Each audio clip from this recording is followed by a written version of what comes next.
Gaining knowledge about our consciousness and its origin is very interesting, but still, concepts, even those outside of religion and outside of dogma, are different. Neither Buddha nor Krishna ever said everything about the origin of life, about its beauty and tragedy. One does not need physical suffering to experience it, it is enough to feel it on the skin of others, it is natural to do so. In the same way, it is not necessary for God to have to scatter himself in the clumsy and terrible cosmos to experience his own Holocaust, and then to save himself, through experience, from it. This does not need to be done. We, because we found ourselves here, have a very complicated and difficult situation. We chose this symptom of freedom and independence, or dogmatism of mind and imagination. Now we have problems to get out of it. But it was not God who got distracted, not he who started all this, but the souls. And not everyone took advantage of this opportunity for experience, suffering and salvation, then, they did. Let me emphasize, not everyone had to pack in these experiences. And even more so the Almighty Being, because there was no such necessity or compulsion. What for? For the experience itself. For development. Salvation. Development is a myth for the soul. Even more so for an all-encompassing, all-knowing, perfect, light, most perfect of the most perfect beings. No one needs either good or bad, or experience. For all were and are saints, complete, equipped with thoroughly perfect qualities.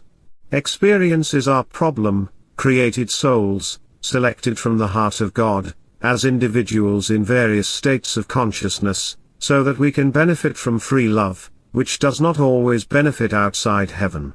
An important form of love, very important, is tolerance and forgiveness of each other, despite the law and detailed human rules. Deep love looks broadly in spite of everything. I know how difficult this is.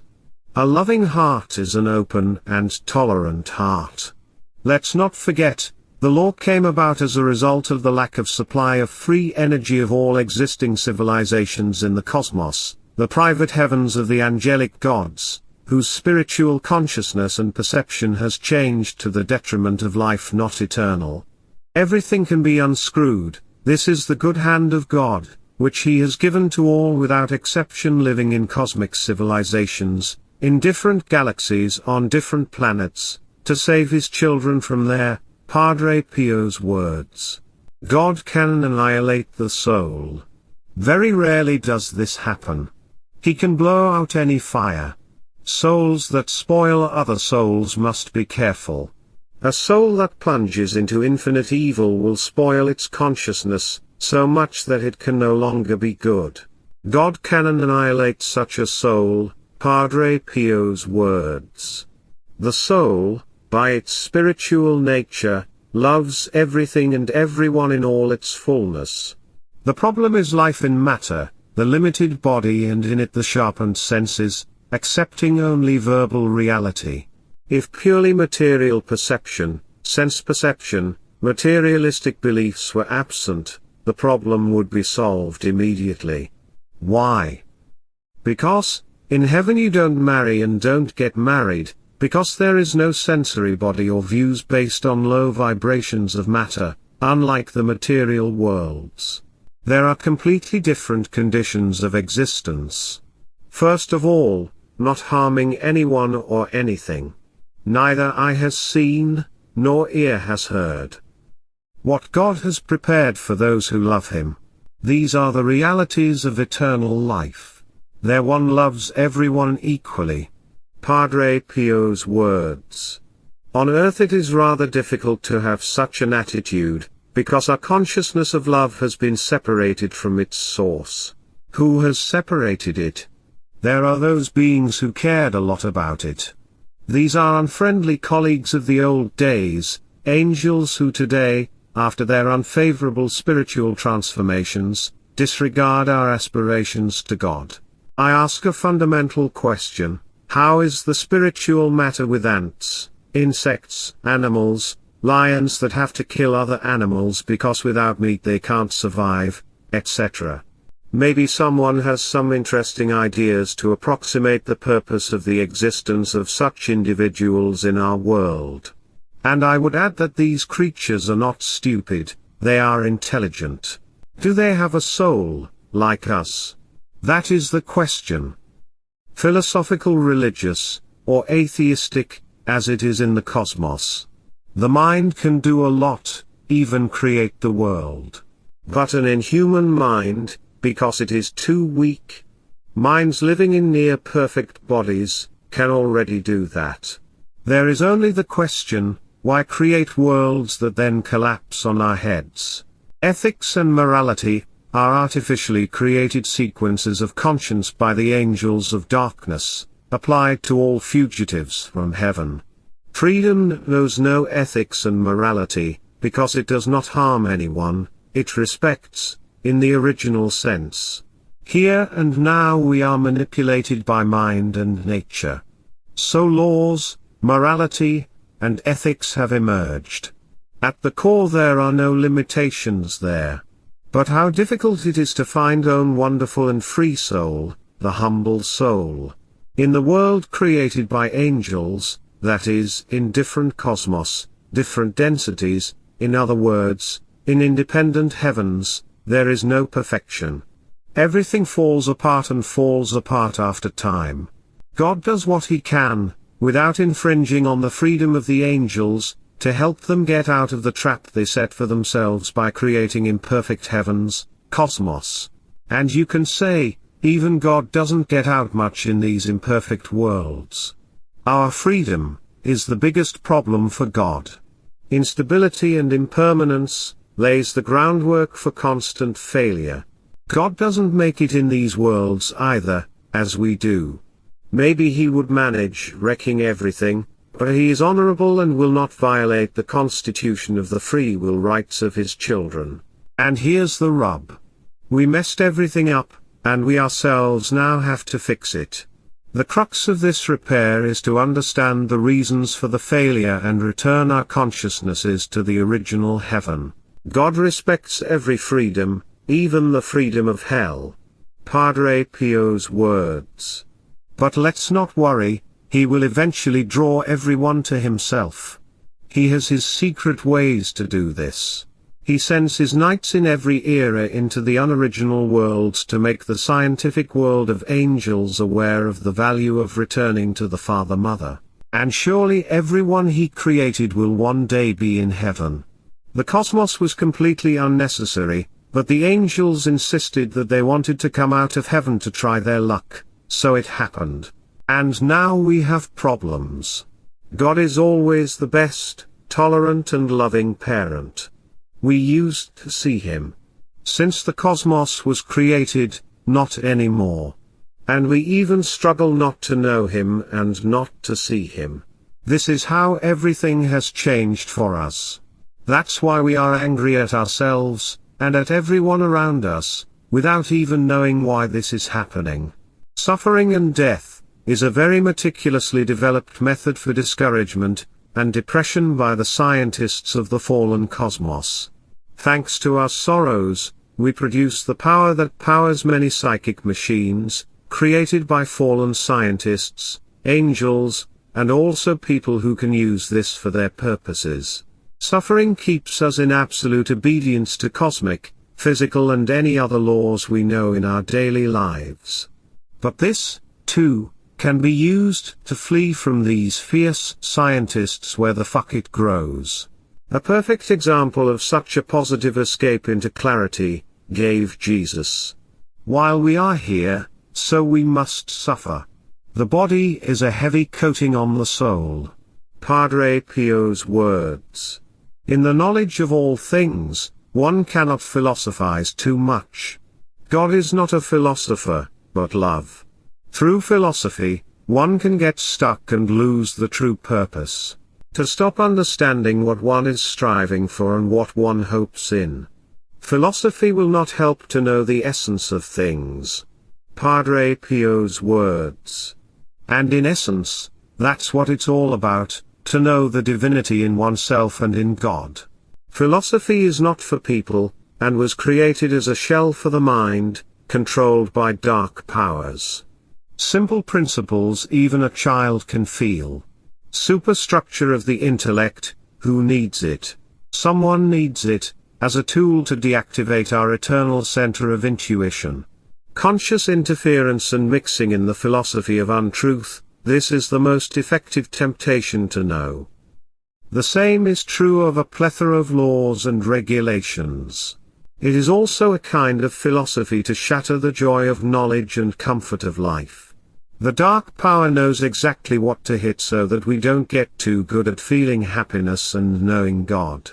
The once most beautiful angel, along with his group, screwed us with his visions and promises. He promised beautiful heavens in space, more beautiful than the original heaven. So many of us, angels, followed him, and we all copy his thinking to this day. An example is consumerism and materialism, rejection of the true creator, our parents. Well, maybe we don't all think and do that anymore, but the very natural laws into which we have been enmeshed are evil, twisted, and force us into submission. Yes, this tendency can be reversed, but we need to start thinking deeply and seeking, Padre Pio's words. God knows that we won't know everything here, so in order to help us understand life and the puzzles of existence associated with it, he has harnessed an intuitive sense of truth for everyone. So whoever wishes to seek the purpose of life will probably find it, against all the rogue aliens who keep trying to close off our path to the truth.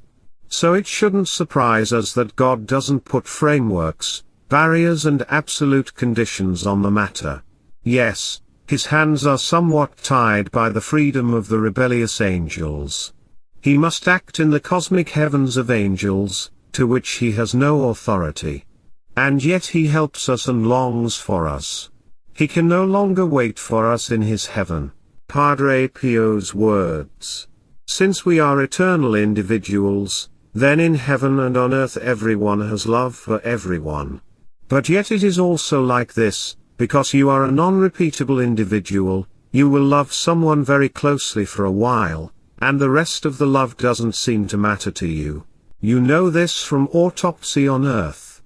After your souls untangle themselves from the grip of admiration and excitement, then your love spills over to other beings. And that's how you enjoy yourself for all eternity, visiting the most beautiful chambers and places of love in the heavenly, wonderful, artistic, palatial world. Padre Pio's words. I once asked Padre Pio if it was possible to have contact with everyone in heaven at once. He recounted, "Yes, but why, son? Why? Today, theologians and philosophers insist on their beliefs, physicists on theirs, astronomers on theirs. What is most interesting, their views, however, change from time to time. Is this a good thing? Or is it bad? Good, of course, because they realize the words of Jesus, for example, and I say to you, ask, and it will be given to you, seek, and you will find, knock, and it will be opened to you. I believe that truth in the case of man is very developmental and flexible. It is not unambiguous and obvious as we would like it to be. That's why everyone argues so much about views, evidence and various interpretations. Today they are doing PhDs in a given field, and just moments later someone discovers something even deeper, more scientific, and of course degrades the previous doctoral thesis almost to nothing. And this happens constantly. And the truth waits patiently fixed in the broken atoms of the cosmos and broken souls. Will it pass liberation to the fullness of being? Yes, but not in this reality. In the beyond perceptual, beyond sensual, truly heavenly. Without fear, everyone will return to the original heaven. Bad scientists, owners of powerful material heavens, will also return. But they need time to think, and God has plenty of it. God is the best parent. He will wait until the last angel, man. There is no hell. Padre Pio's words. Galaxies die, suns fade, explode. These heavens are finished, but the owners of them do not forgive. That's why this drama and suffering continues. Words of Padre Pio. Although they themselves live in luxuries. However, they die, and are reborn like us. As humanity, we have calmed down a bit and do not want to participate in this game anymore. That's why they do not like us. They often take revenge on us. However, we can cope. They no longer have a great lapse on us. Although many people are amok and in awe of this earthly heaven, this constitutes their problem. It is not easy to understand all this.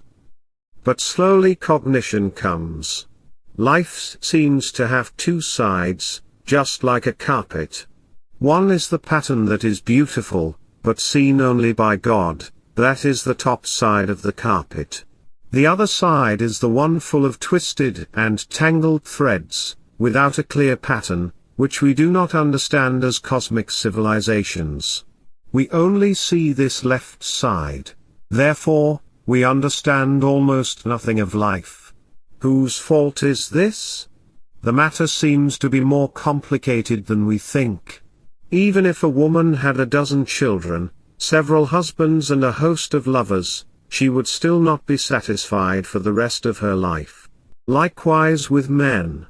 Even if you had 100 women at your disposal in this cosmos, you still wouldn't be satisfied and happy. The words of Padre Pio. What really matters is the inside, what it is like, whether it experiences the highest happiness and supernatural contentment. You say you don't like politics and don't care about it. But did you know that your mind and your body is political in the cosmological system? You need to know what's in the grass so you can find yourself and your original ideas. Everything outside can shape you as it wants. To be independent is not easy. You have to work on yourself to find and let God in everywhere. Because you don't have a memory in this world, that you don't know all the languages, and you can't express yourself correctly in your native one, that's why you learn the wisdom of life. In simple language you can say great things. But that doesn't mean it can't be different. In other heavenly worlds, it is quite different. Here, someone has put all sorts of shells on you to keep you from knowing the truth, and yet you manage. Unless you lose your sharp eyesight and are consumed by the fog of wanting to reincarnate, and taste the beauty, progress and science here. But then you won't know wisdom and will lose your life, meaning you will remain in the same class after death. Just as it is in school. Repetition? Jesus, unless you are born again of water and the Spirit, you will not enter the kingdom of heaven. Almost everyone on earth wastes his life, almost no one goes from earth to heaven at once. Padre Pio's words. God did not create evil, although he could, because he can do everything. He only allowed evil through the freedom he gave everyone. Thus, for the side of dark power, we are responsible, because we fancied leaving heaven in the name of an idea, an even better heaven. We created a lousy cosmos. And that's all we could afford. There has been a total catastrophe. Today we have to eat vitamins, drink water, coffee to make ourselves feel better, get oxygen from the air, so that our pseudo-organism can survive a few years in this wasteland of promised happiness. Promised by the escapees, the angels from heaven. Rest assured, we too have escaped God. So we must function according to primitive earthly laws, with the participation of water, photosynthesis and light from the star, well, and a few other blueprints for biological, mental life, in a transient, material heaven. All that was left of the promised heaven was hell. Jesus told how to get out of this heaven poisoned by violence, suffering and death to gain happiness and eternal life. We are all ancient angels, what left a very long time ago beautiful, eternal heaven. Unfortunately, the private heavens established as a cosmos have completely failed us. They lack God, or the divine perpetuum mobile. Therefore, now we all have to destroy ourselves in order to power material life. Fortunately, we are moving away from this direction. But the hierarchy of higher civilizations still controls us. Not everything works out for them, and not everything they can do, and we are increasingly escaping from their power. Those who have become gentle, loving and non-hurtful, wishing everyone the best, means that they have escaped far. Dark power is ambiguous. There are groups of scientists, artists who continue to create it. The robe of the material world also creates it, as an unfortunate product of experiments on unoriginal atoms. Jesus, seeing the crowds, went up the mountain. And when he sat down, his disciples came up to him. Then he opened his mouth and taught them with these words. Blessed are the poor in spirit, for theirs is the kingdom of heaven. Blessed are those who mourn, for they shall be comforted. Blessed are the meek, for they shall inherit the earth. Blessed are those who hunger and thirst for righteousness, for they shall be filled. Blessed are the merciful, for they shall obtain mercy. Blessed are the pure in heart, for they shall see God. Blessed are the peacemakers, for they shall be called the sons of God. Blessed are those who suffer persecution for righteousness' sake, for theirs is the kingdom of heaven. Blessed are you when people revile and persecute you, and when they speak lies all evil against you because of me. Rejoice and be glad, for your reward is great in heaven. With our transformation, things are different. To stay on earth is to screw us into a flawed existence, created by the geneticists, angels of other fallen civilizations. And they are not at all concerned with our welfare, but with energy exploitation. If they help us, it's only the emissaries from the original heaven, and there are a handful of them, and in addition, by the world they are not favored, because they can tell the truth. The rest of the angels, what came out of heaven, do not help us at all, on the contrary, they interfere, because they do not see the lofty goal. In the same way, people are meddlesome. Unless one completes his education through reincarnation and lives here for the last time, then he can help from the heart. Angels live on various planets, including ours, under the form of a human body and a digestive system placed in it, which does nothing else but digest and destroy other living beings, in order to survive in this dangerous world. So with this transformation it varies. It depends on how much we know our destiny and the destiny of the cosmos. And it is not too cheerful. We have been fooled by the promises of chattels. The entire visible and invisible cosmos is a fallen heaven, that is, it has something of hell and heaven at the same time.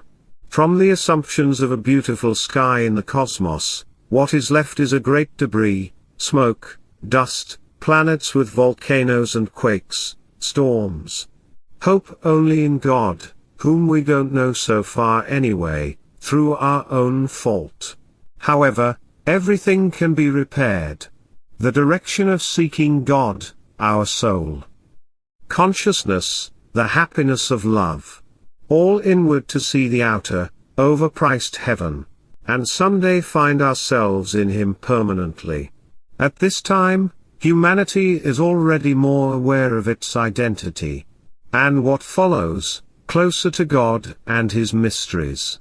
We are quite advanced in development, but at the same time there is no shortage of insinuations, imperfections and mistakes. However, it cannot be said that this is entirely bad. We are still learning, so we have the right to be influenced by illusions and even lies. Lying and evil alike are teachers in our fallen situation. Maybe less nice than good, but without it here on earth, we can't do without it. Such is life here, such a strange system of insinuations and secrets.